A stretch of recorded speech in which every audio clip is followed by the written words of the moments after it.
नमस्कार, मैं हूं करमवीर और आप देख रहे हैं देश और दुनिया। हमारे साथ है वरिष्ठ पत्रकार अफरोज रिजवी सर। सर बहुत बहुत स्वागत है। नमस्कार। 4 लाइनें हैं सर कि हमारे बीच का रिश्ता समझ लो, हमारे बीच का रिश्ता समझ लो, उसे आंखें मुझे सपना समझ लो। समझते हो अगर खुद को किनारा, समझते हो अगर खुद को किनारा, मुझे ऐसा करो दरिया समझ लो। तो सर, ले इंसा के 3 दिन बाद सोनम वांगचुक कल दोपहर में 2:30 बजे गिरफ्तार कर लिए गए थे। प्रेस कॉन्फ्रेंस करने जा रहे थे और गिरफ्तार करे जाने के बाद उन्हें दिल्ली लाया गया और फिर उन्हें जोधपुर के सेंट्रल जेल में शिफ्ट कर दिया गया। जोधपुर सेंट्रल जेल सर वही है जहाँ सलमान खान भी रहे हैं और लॉरेंस बिश्नोई भी रहे हैं। सबसे सुरक्षित मानी जाती है। और एक और बहुत महत्वपूर्ण आदमी है, आसाराम जी। वही है। अच्छा, तो अफसर। आसाराम बापू भी उसी में है, बलात्कार के कांड में हाँ, आजीवन कारावास की सजा का। तो सर है क्या कि एनएसए लगाई गई है उनके ऊपर। हम्म, मतलब जो व्यक्ति जिसने इतने आविष्कार किए, कई पेटेंट उनके नाम से है, पूरा 3 इडियट पिक्चर उन्हीं पे बनी है। सेना के लिए उन्होंने एक सोलर टेंट बनाया है। वो आदमी देश में अस्थिरता फैला रहा है, गृह मंत्रालय बता रहा है। विदेशी ताकतों खात है। वो एक हमारे वो है निशिकांत दुबे और एक अमित मालवीय। वो तो पता नहीं कहा जॉर्ज सोरोस। अरे भैया, मोदी जी के इतने परम मित्र हैं डोनाल्ड ट्रम्प, छतरी लतरी किए हैं उनकी, पूरा मोदी जी का जीना हराम किए हैं। तो उनसे कहा नहीं कि जॉर्ज सोरोस को डिपोर्ट करा लेते हो भाई। वो कह रहे जॉर्ज सोरोस के आदमी है और उनको एनएसए के अंतर्गत बंद कर दिया गया है। इससे पूरे वहां पे लेह लद्दाख में अशांति का माहौल फैला हुआ है और इस समय तो स्थिति वैसे भी पूरे देश की यही है। क्या कहेंगे सर? अब देखिए, सोनम वांगचुक को गिरफ्तार करना, जहाँ तक मैं समझता हूँ, ये और ज्यादा आग में घी डालने घी नहीं, पेट्रोल है ये। पेट्रोल डालने का काम। हाँ, कि और ज्यादा जो जिस मुद्दे को आप आश्वासन देके टलवा सकते थे बिल्कुल। कि ठीक है, आपकी मांग है, इस पर उसको विचार पूरा किया किया जाएगा। जाएगा। और पहले आंदोलन शांत कराना चाहिए था आपको। अब जब मुख्य नेता पकड़ लिया जाए हम्म। तो जाहिर है कि लोगों में आक्रोश बढ़ेगा। हाँ, वो तो हालांकि सोनम वांगचुक का खुद कहना है कि हमें तो भूख हड़ताल और तमाम हाँ, गांधीवादी तरीके से तरीके कर से रहे थे। अपना आंदोलन बीच बीच करता रहा, हम्म, लेकिन वहाँ इतनी ज्यादा अशांति लोगों में थी कि अपने आप लोग सड़कों पर उतर आए और यहाँ तक महिलाएं बच्चे तक आए। खाली ये नहीं कि कोई मेरा समर्थक था वो हम्म, आया है। हम्म। तो लेकिन ये उन्होंने इस बात की निंदा भी की कि तोड़ फोड़ ये सब गलत नहीं था, होना चाहिए था। नहीं होनी चाहिए थी। लेकिन बहरहाल उन्होंने कहा कि लेकिन ये भी है कि लोगों के जिस तरीके से अशांति है लोगों में बनी हुई है, बेरोजगारी को लेकर के, कोई काम उनका ना होना, विकास का काम ना आएंगे होना, अभी, उस पे भी आ रहा है, अगला मुद्दा वही है। तो सरकार का वादा खिलाफी और राज्य का दर्जा न मिलने से लोगों को बहुत सारी परेशानियां बढ़ी हैं। हम्म। तो लोगों में असंतोष इतना ज्यादा है कि वो सड़कों पर उतर आए। आओ। और मैं तो ये चाह रहा था कि शांतिपूर्वक तरीके से आंदोलन किया जाए, जो मैं करता रहा हूँ। गांधीवादी तरीके से करते रहे हैं। लेकिन बहरहाल अब उनको आपने जोधपुर जेल में भेज दिया है। अच्छा, दूसरी चीज, एनएसए लगाया है। एनएसए लगा के मेरी समझ में नहीं आता कि देश में अभी तक जितने आंदोलन हुए, हम्म। हर आंदोलन को देशद्रोही करार दे दिए। हाँ, किसानों के आंदोलन हुए हाँ, वो तो भी का विदेशी फंडिंग है। खालिस्तानी हाँ, फंडिंग है, उससे हो रहा है। 2014 बाद के जितने आंदोलन हुए हैं वो सब देशद्रोही हैं। राहुल गांधी कुछ कहें तो कहो कि अर्बन ये नक्सल है, उनको बचाने, अशांति फैला रहे हैं देश घुसपैठियों को। को बचाने के लिए कर रहे हैं। हम्म, अब ये इनका मामला आया, ये भी तो ये नहीं समझ में आता कि जो आदमी की इतनी बताई जा रही है, उसका बैकग्राउंड बताया जा रहा है कि इसने तो वहाँ के लिए लद्दाख में कितने अच्छे काम किए हैं, हाँ। तो रचनात्मक कार्य को न देख करके ये बता दिया है कि ये तो वहाँ पर इन्होंने भड़काया आंदोलन और ये अशांति फैलाई है और देशद्रोह का मामला बनता है, इनको जेल में डाल दो। अब सर एक हमने डेटा निकाला लेह लद्दाख का है कि ये इस गंगा की गंगोत्री कहाँ है, जो ये सारी चीजें हुई हैं और सरकार टैकल नहीं कर पाई। इस मामले में तो गृह मंत्री अमित शाह को तुरंत इस्तीफा दे देना चाहिए नैतिकता के आधार पे। जो आप आरोप लगा रहे हो कि विदेशी हाथ है, तो आप क्या कर रहे थे? आपकी बॉर्डर पुलिस क्या कर रही थी? फोर्स क्या कर रही थी? आपको तो सबसे पहले इस्तीफा देना चाहिए अमित शाह जी। आप अपने लड़के खाली बस देखते हो, खाली आपके यहाँ वंशवाद नहीं है। आपका लड़का जैसा क्या है, आईसीसी का चेयरमैन है, बीसीसीआई का है। क्रिकेट बहुत खेलता था हाँ, क्या बचपन में? क्रिकेट का साथ स्पेलिंग भी लिख पाता है कि नहीं, भगवान जाने।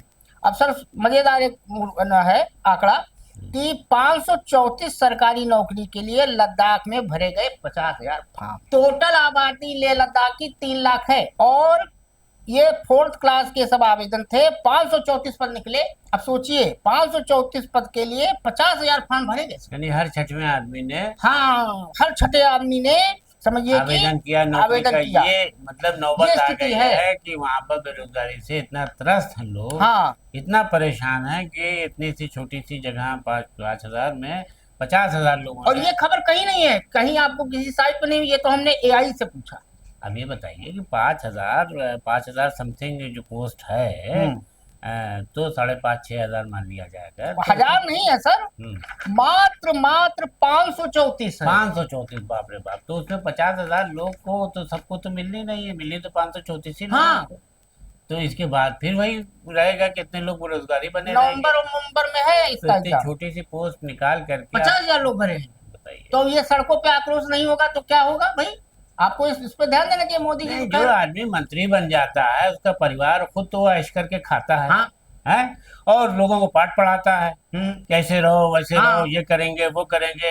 यही जब क्या धारा 370 लागू हुई तो उस वक्त क्या कहा गया कि कश्मीर के बारे में सारी वो चीजें होंगी। हाँ, और जब हटाई थी धारा हाँ, 370। और यहाँ पर भी ये हुआ था। हाँ, लेह इसमें लद्दाख में लेह भी। लद्दाख में भी यही हुआ था कि यहाँ पर भी जो है पूर्ण राज्य का दर्जा दिया जाएगा, और अब यहाँ पर अलग से जो है। अब एक इंटरेस्टिंग फैक्ट और हमने निकाला हम्म, कि देश में बेरोजगारी दर कितनी है। आंकड़े देखे, सबसे अच्छा झूठ बोलने का तरीका आंकड़ा ले आओ। आंकड़ेबाजी में बहुत बड़ा खेल होता है। देश के 80 केंद्रीय विभागों में तकरीबन 9,56,000 पद रिक्त हैं। 80 केंद्रीय, ये जानकारी आरटीआई कार्यकर्ता चंद्रशेखर गौड़ द्वारा प्राप्त की गई है। तो क्यों नहीं इस पोस्ट को भरती? रिक्त पदों में ए ग्रेड अधिकारियों के 31,694 पद भी शामिल हैं। रक्षा जैसे संवेदनशील विभाग में ही 2,43,000 पद खाली हैं। रेलवे, राजस्व, स्वास्थ्य मंत्रालय जैसे महत्वपूर्ण विभागों में ही अधिकारियों की भारी कमी है।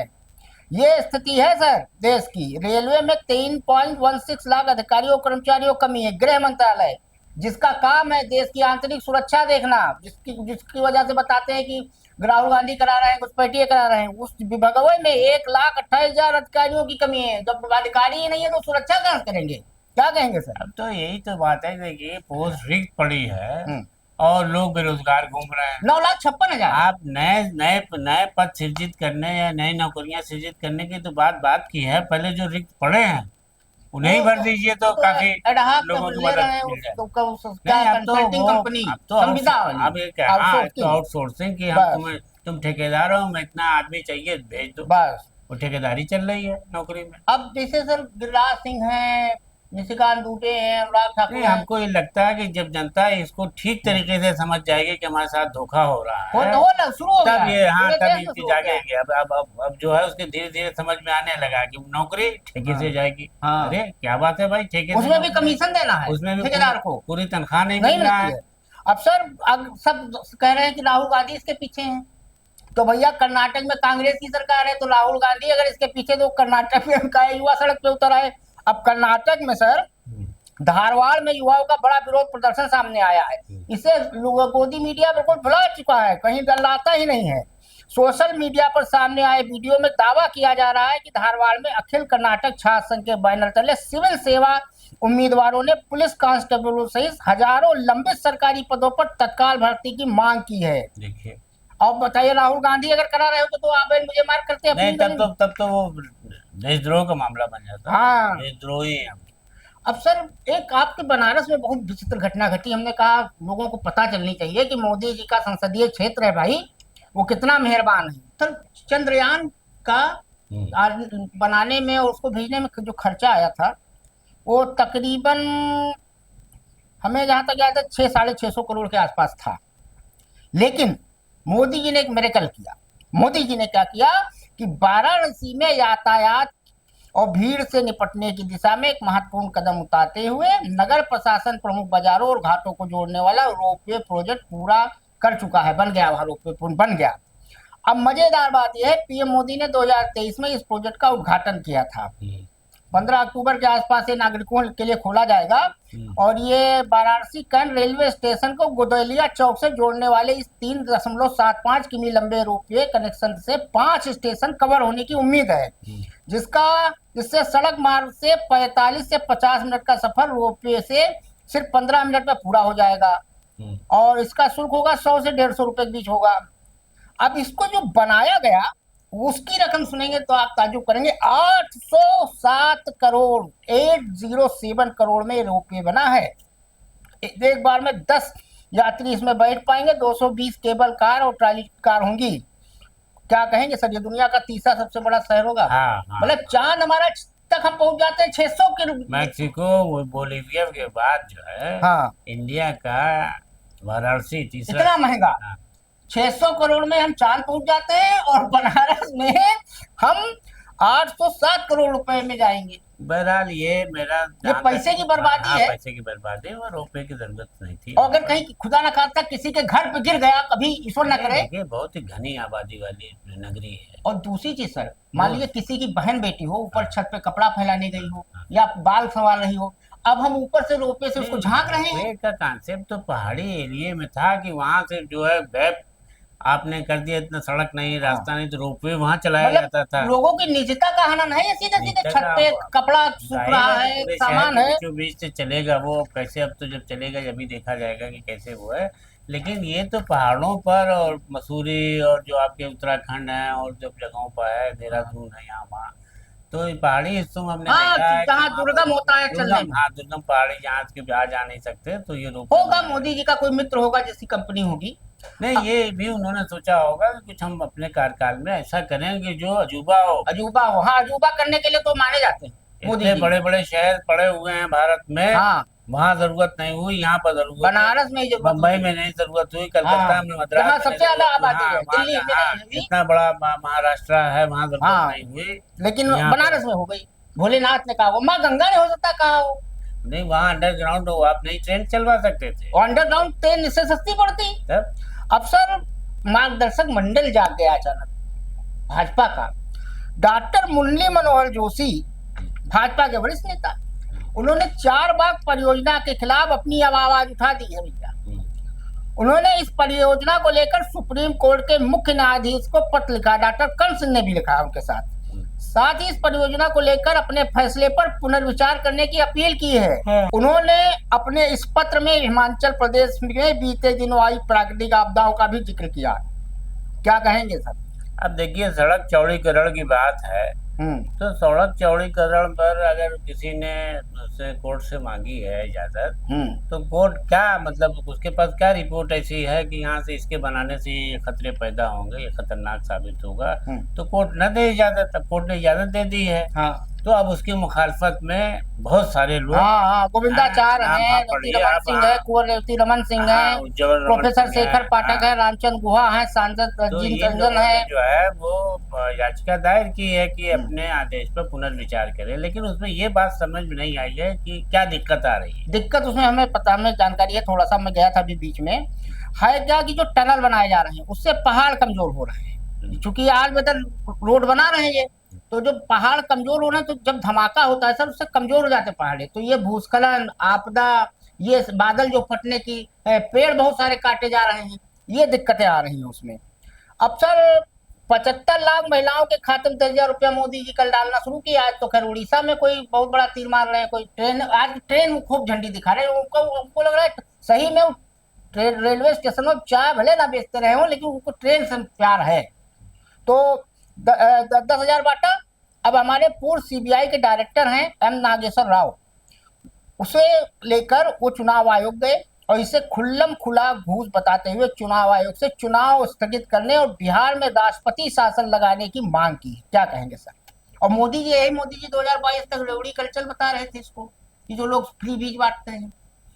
देखिए, ये है कि ये तो सियासत का मामला है ना। कोई किसी को चाहता है कि हम रहें तो हम रेवड़ी बांट दें, और अगर वो बांट रहा है, देखा हम कमजोर पड़ रहे हैं, तो कैसा गड़बड़ हो रहा है, कोर्ट को इस पर रोक लगानी चाहिए। तो सबको, सारी पार्टियों को ये रहा हुआ है, इतिहास रहा है कि चुनाव के पहले तनख्वाह बढ़ा देना, घोषणा वेतन बढ़ा देना, कोई तोहफा दे देना नौकरियों का। सर आपने तो रिपोर्टिंग की होगी अपने टाइम में, एक बार यहाँ लालजी टंडन ने साड़ी बंटवाई थी, साड़ी कांड, 21 लोग मर गए थे। तो अब सर उसको मुलायम सिंह ने दबा दिया। उन्होंने साहित्य साथ दिया। देख, पुराने नेताओं में आपसी संबंध होता था, आज की तरह कटुता नहीं होती। मौका था किसकी याद में वो रात जन्मदिन की खुशी मनाई जा रही थी? टंडन जी की खुश जन्मदिन थी ना, टंडन जी की थी, अटल जी की। हाँ नहीं सर, टंडन जी का जन्मदिन था और वो ब्रजेंद्र मुरारी यादव ने वो बटवाई थी साड़ियाँ। अच्छा, खैर। हाँ। जैसा भी अब सर आपने एक खबर दी थी, वो वास्तव में बहुत दुखद खबर है कि हमारे यहाँ जस्टिस वर्मा, उनके यहाँ नोट बरामद हुआ, क्या हुआ, पूरी कमेटी बनी, अभी तक वो बिल्कुल बैठे हैं लाहौर हाई कोर्ट में, अपने यहीं इलाहाबाद में बैठे हैं। अब छत्तीसगढ़ की राजधानी रायपुर में रहने वाले 83 साल के जागेश्वर प्रसाद अवधिया की जिंदगी एक झूठे आरोप ने बदल दी। 1986 में लगे, 1986 गौर कीजिएगा आप लोग, आप में से बहुत सारे पैदा नहीं हुए होंगे, हम तब 1 साल के थे। 1986 में लगे 100 रुपए की रिश्वत लेने के आरोप ने उनकी नौकरी, परिवार और सम्मान सब छीन लिया। अब 39 साल बाद हाई कोर्ट ने उन्हें पूरी तरह बरी कर दिया, लेकिन न्याय मिलने में हुई देरी ने उनके जीवन को अपूरणीय क्षति पहुंचाई है। अवधिया अब सरकार से बकाया पेंशन और आर्थिक सहायता की मांग कर रहे हैं ताकि बचे हुए दिन सुकून से गुजार सके। लोग कहते हैं देर है, देर नहीं है, ये तो पूरा कुएं में भांग पड़ी है सर। अब देखिए, हाईकोर्ट ने अगर ये देखा होता कि जस्टिस वर्मा के घर से करोड़ों रुपए, लाखों रुपए, 50-50 के मात्र 2 नोट, हाँ, अब मिले, वो अभी आराम से बैठे, उनके खिलाफ FIR तक नहीं हुई है, उनके खिलाफ कोई नहीं, और एक आदमी सिर्फ 100 रुपए में 39 साल जेल काटाया और हाई कोर्ट ने सजा दी, और कानून से उसको सुनवाई होते होते 39 साल, पत्नी मर गई, लड़के घर वालों को सब घूसखोर कहते लगे, कई गुना ज्यादा सजा मिल गई। कितनी भ्रष्टाचार में सजा होती, 6 साल, 7 साल, 10 साल, और 39 साल काट दिया जेल में। पत्नी चली गई, घूसखोर बोलने वाले कहते थे, बच्चों की पढ़ाइयाँ पेंशन तक रोक दी गई, बेटी की पढ़ाई छूट गई, सब हुआ। और पहले उसको जिस ठेकेदार ने फंसाया, वो एक बिल पास कराना चाह रहा था, जहाँ नौकरी करते थे जी, तो पहले इसको 20 रुपए की रिश्वत दी इनको, जागेश्वर जी को, तो उन्होंने मना कर दिया कि नहीं हम पैसा नहीं लेंगे और हम नियम के विपरीत नहीं कोई काम करेंगे। तो फिर उन्होंने उनको घेरा और रास्ते में दफ्तर के वो वहां पर मतलब सेटिंग किए हुए थे, उससे छापा मार दस्ते से कि विजिलेंस से कि सुन नहीं रहे हैं हमारी बात, तो इनको फंसा दे। 50-50 के 2 नोट उनकी जेब में डाल दिया, जबरदस्ती ठूस दिया। और हड़बड़ाहट में जब उन्होंने वो सब किया, तब तक वो पुलिस आगे छापा मार दस्ता, उनके 100 एंटी करप्शन वाले, 100 रुपए की जेल में 39 साल जेल में रहना। बताइए, बेहद दुखद है।